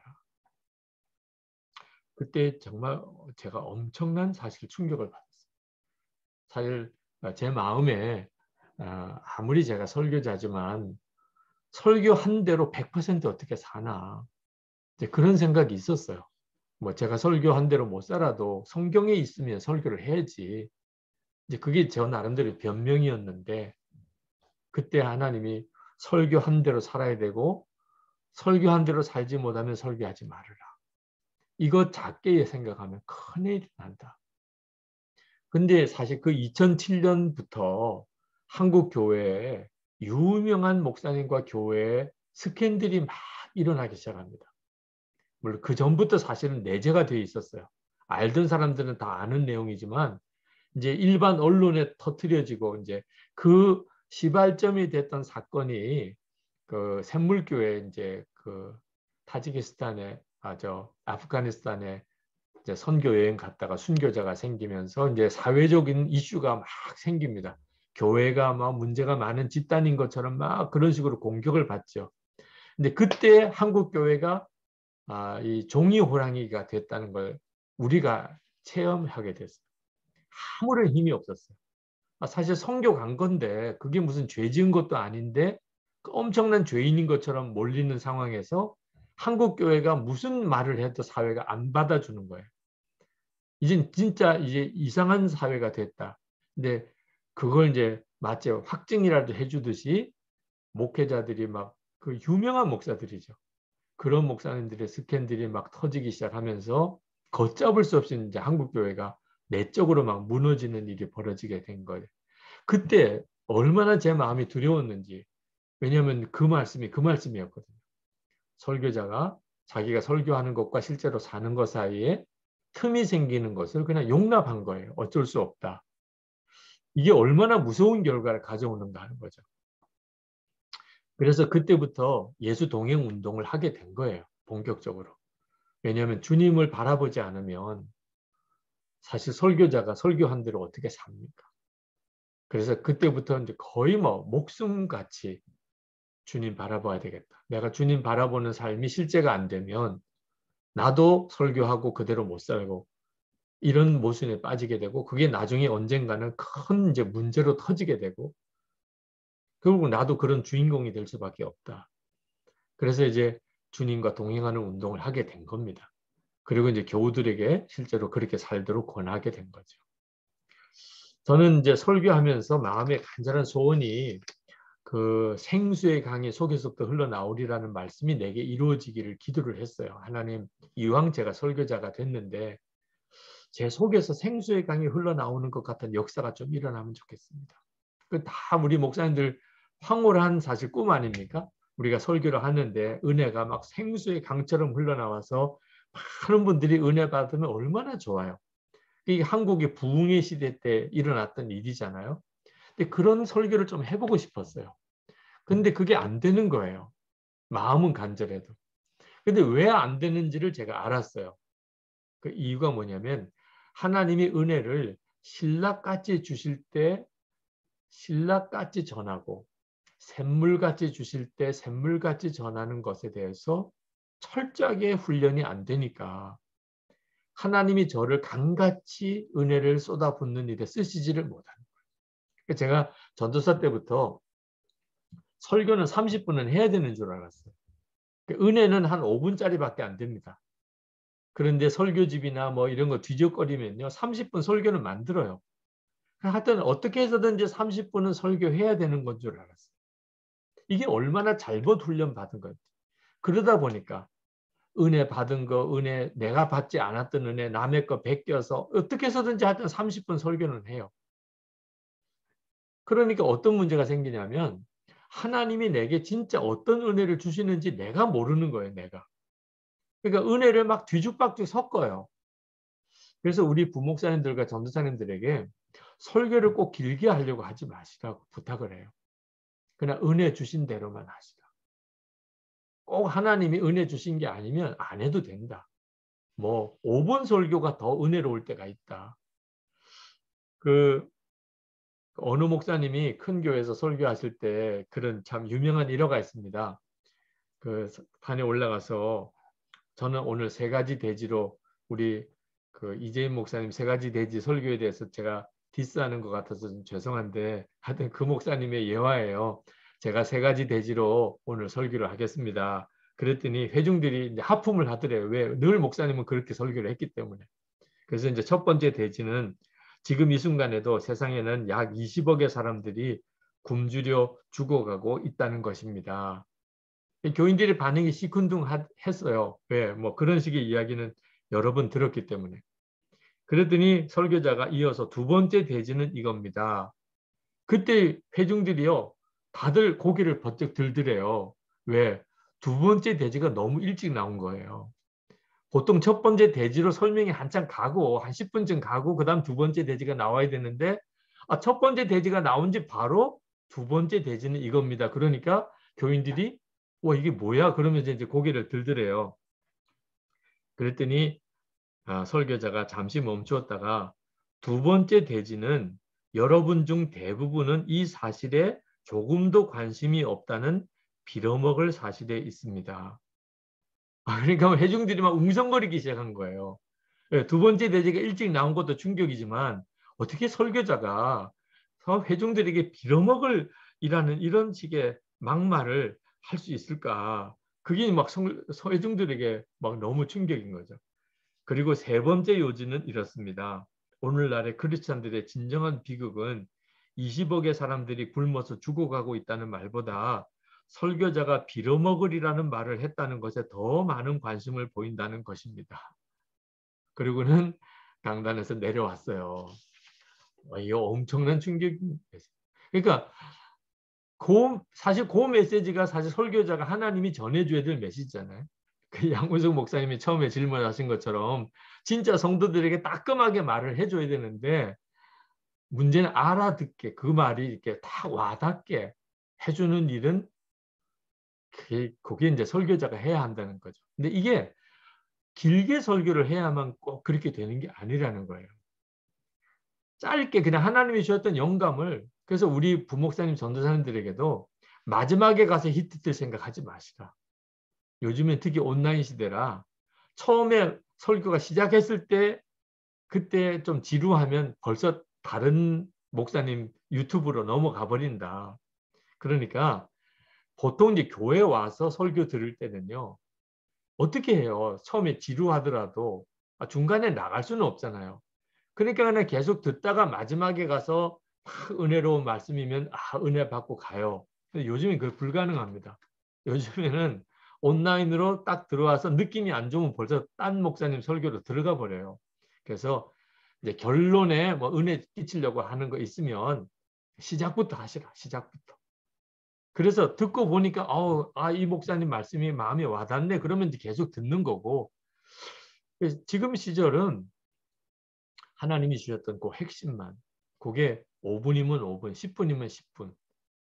설교 짧게 하는 게 요즘 인기예요. 그러니까 교인들을 뭐 괜히 지루하게 하고 화나게 하지 말고 그냥 짧게라도 하라. 뭐 이렇게 설교를 부탁을 합니다. 그런데 그렇게 이제 주님이 주시는 은혜대로만 설교를 하려고 하는 훈련이 되고 나면요. 그 다음에 하나님이 강하게 역사하실 때가 있어요. 어떤 때는 1시간도 2시간도 말씀을 전하는데 꼼짝없이 그 설교를 듣게 될 수밖에 없는 메시지가 나오게도 돼요. 그러니까 이 훈련을 처음부터 해야 됩니다. 주신 대로 설교할. 은혜 주신 대로 자꾸 만들려고 하지 말고 설교를 내 식대로 이렇게 만들려고 하니까 핵심도 없어져 버리는 거예요. 근데 하나님이 주시는 거 나는 아무리 머리 쥐어짜도 그거밖에 없다. 그러면 그것만 딱 전하고 기도합시다. 그러면 교인들이 막 너무 은혜 받아요. 기억도 잘 되고. 강해 설교를 제가 하게 된 이유는요. 제가 설교를 쭉 하다 보니까 내 이야기만 계속 하는 거예요. 그러니까 주제 설교의 함정입니다. 그러니까 내가 알고 있는 그 신학적인 지식과 성경적인 감동 범위 내에서만 자꾸 똑같은 이야기만 하는 거예요. 이게 문제가 심각하구나. 그래서 그때가 이제 한국에서 강해 설교에 대한 붐이 일던 때였는데 제가 이제 강해 설교 강의를 쭉 듣다가 보니까 성경이 설교해라. 하게 하라. 설교자가 설교하지 말고 성경이 설교하게 하라. 그래서 이제 저는 주일 설교는 강해 설교로 금요 성령 집회 설교는 이제 주제 설교로 그렇게 합니다. 저는 주제 설교를 안 하는 건 아닙니다. 근데 주제 설교는 강해 설교가 잘 쌓여지신 분이 성경의 내용에 맥이 이제 열린 사람 그런 사람이 주제 설교를 해야 주제 설교가 살아나요. 근데 주제 설교를 잘못 다루면 한편의 진리만 이야기하게 됩니다. 그러니까 설교자가 알고 있는 지식의 범위 내 또는 읽은 책의 범위 내에서만 설교하게 돼요. 근데 성경을 실제로 강의를 해보니까 강의하기 진짜 힘든 본문이 은혜가 엄청나요. 전에는 그냥 설교하기 좋은 본문만 택합니다. 근데 강의 설교를 해보니까 그 구석구석에 있는 성경 본문들을 다뤄야 돼요. 그래서 주석을 더 찾아보게 되고 그래서 더 기도하게 되고 그래서 그 본문이 왜 있게 됐는지를 알게 되니까 전에 내가 알고 있던 본문이 다시 해석이 돼요. 전에는 어떤 본문 그러면 전형적인 해석이 쭉 나옵니다. 이런 형태로만 설교하면요. 교인들이 그런 설교를 벌써 많이 들었어요. 우리가 흔히 많이 인용하는 성경 본문 교인들은요. 평생 듣고 또 들어요. 그러니까 설교자는 자기가 처음 설교하는 것처럼 설교하지만 교인들은 벌써 나라도 저건 하겠다 이렇게 되는 거예요. 그런데 성경 강해를 쭉 하다 보면요. 비로소 그 성경의 맥을 찾아내게 돼요. 그래서 이제 성경 강해를 제가 하게 된 거고 저 자신을 위해서 엄청난 유익이 있습니다. 제가 어릴 때부터 성경 강해와 그런 훈련을 못 받은 게 참 아쉽더라고요. 제가 속해 있는 교단인 감리교회도 강해 설교 전통이 없습니다. 주제 설교, 절기 설교, 그리고 이제 그 교회력에 의한 성경 본문에 의한 설교 이런 형태로 주로 설교 훈련이 되는데 그 점이 조금 아쉬워요. 그래서 강해 설교 유익을 꼭 실제로 경험해 보시도록 권해드립니다. 그리고 이제 성령께서 역사하시는 설교를 하기 위해서 꼭 필요한 게 기도인데요. 제가 이제 성령의 역사가 내 설교에 있는지 아닌지를 구분하는 중요한 저 나름대로의 기준이 뭐냐면 설교 준비할 때 눈물이 있었는가 하는 거예요. 목사님들도 한번 이제 설교하시기 전에 이 설교 준비하는 과정에서 내게 눈물이 있었는가. 반드시 성령의 감동이 있을 때는요. 감격의 눈물이든 회개의 눈물이든 설교 준비하는 과정에서 받은 은혜에 대한 눈물이 있습니다. 그러면 성령의 역사가 있어요. 그래서 사실 기도가 많이 필요합니다. 그냥 무조건 뭐 기도를 30분 하라, 1시간 하라 그렇게 말할 수는 없을 것 같아요. 제가 나라와 민족을 위한 설교나 또는 한국 교회를 위한 설교를 할 때 뚜렷하게 느껴요. 이게 별로 감동이 없다. 이유는요. 울어본 적이 없으니까. 저 자신의 어떤 허물이나 죄, 내면의 죄, 그리고 십자가 복음의 감격 그런 데는 저는 눈물이 많아요. 그런 회심의 과정을 거쳤으니까. 그런 설교를 하면 성도들이 반응이 뜨겁습니다. 그런데 나라 민족에 대한 설교 뭐 다 알아듣게는 설교해요. 그렇지만 감동은 별로 없으신 것 같아요. 이유가 눈물이 없어서. 그런데 제가 우리 감리교회가 굉장한 어려움을 겪었던 적 우리 목사님들 혹시 아시는지 모르겠는데 감독 회장 문제 때문에 10년 동안 막 재판을 했던 적이 있습니다. 그때 우리 감리교회를 위해서 제가 엄청 울었어요. 그리고 교회를 위한 기도가 새롭게 열렸습니다. 그 이면수 목사님 북한에 억류되었을 때 그때 이면수 목사님을 위해서 기도하라는 마음의 감동을 받고 기도하다가 굉장히 많이 울었어요. 왜냐하면 내가 만약에 이면수 목사님 같으면 누가 기도해 줄까? 실제로 제가 기도를 해보니까 남의 일처럼 기도가 되더라고요. 이러니까 저분이 석방되기가 어렵겠다. 그래서 이제 그때부터 이면수 목사님이 나라면 내가 이면수 목사라면 이런 마음으로 이제 기도를 하기 시작하면서 이제 석방의 소식도 듣게도 되고 이제 그러면서 이제 나라와 민족을 위한 기도가 눈물의 기도가 되고 지금도 이제 북한에 억류되신 분들을 위해서 매주일마다 기도합니다. 자, 설교에 하나님의 역사는요. 설교자 자신이 압니다. 그 설교 준비할 때 눈물이 있었는가 하는 거예요. 제가 설교하는 작성하는 과정은 이제 누누이 말씀드린 것처럼 월요일부터 그 본문에 대해서 완성된 설교문을 하나 씁니다. 주로 큐티하는 수준이지만 그리고 화요일, 수요일 우리 부목사님들 또는 후임 목사님과 설교 크리틱을 매번 받습니다. 제가 설교 크리틱을 꼭 받으라고 권해드리는 이유는 제가 광림교회 있을 때 처음 설교 크리틱을 했어요. 그때 처음 이제 비디오로 설교 크리틱을 주일 저녁 설교를 하신 부목사님 설교를 월요일에 이렇게 오전에 모여서 설교 크리틱하고 점심 같이 먹고 그렇게 하자고 제안을 해서 좋다고 모였어요. 그래서 첫 번째 모임에서 끝났어요. 그 목사님이 이제 설교하신 목사님이 자기 비디오 테이프를 이제 딱 방송실에서 받아가지고 그걸 넣었어요. 그때까지만 해도 좋았어요. 그 목사님도 뭐 분위기도 좋았고. 근데 이제 목사님이 나오셔서 설교를 쭉 하셔요. 우리는 어제 저녁에 봤기 때문에 뭐 특별히 새로울 것도 없어요. 그런데 그 설교한 목사님이 막 얼굴이 막 점점 울그락불그락 하더니 설교 중간쯤 갔는데 그만합시다 그러더니 자기가 설교 비디오 테이프를 뽑아가지고 가버리는 거예요. 자기가 자기 설교를 도무지 못 보겠다는 거예요. 설교자가 착각이요. 뭐냐면 자기가 설교 잘한 줄 알아요. 설교 끝나고 나면 내가 오늘 설교를 잘했다. 오늘 교인들이 은혜 받을 거다. 근데 자기 설교를 자기가 딱 들어보면요. 진짜 못 들어요. 야, 내가 왜 제스처를 저렇게 할까? 내가 왜 표현을 저렇게, 자기가 자기 설교를 어떻게 하는지 몰라요. 여러분, 공부 못하는 아이들이 특징이 뭐냐면 시험 끝나면 잘 본 줄 알아요. 잘 봤다. 근데 채점 해보면 다 틀렸어요.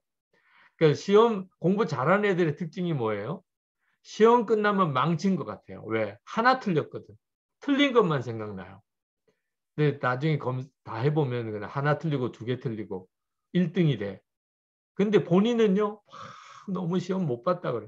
시험 끝나고 난 다음에 애들 분위기 보면 공부 잘하는 애들은 못 봤다 그러고 공부 못하는 애들은 너무 해피해요.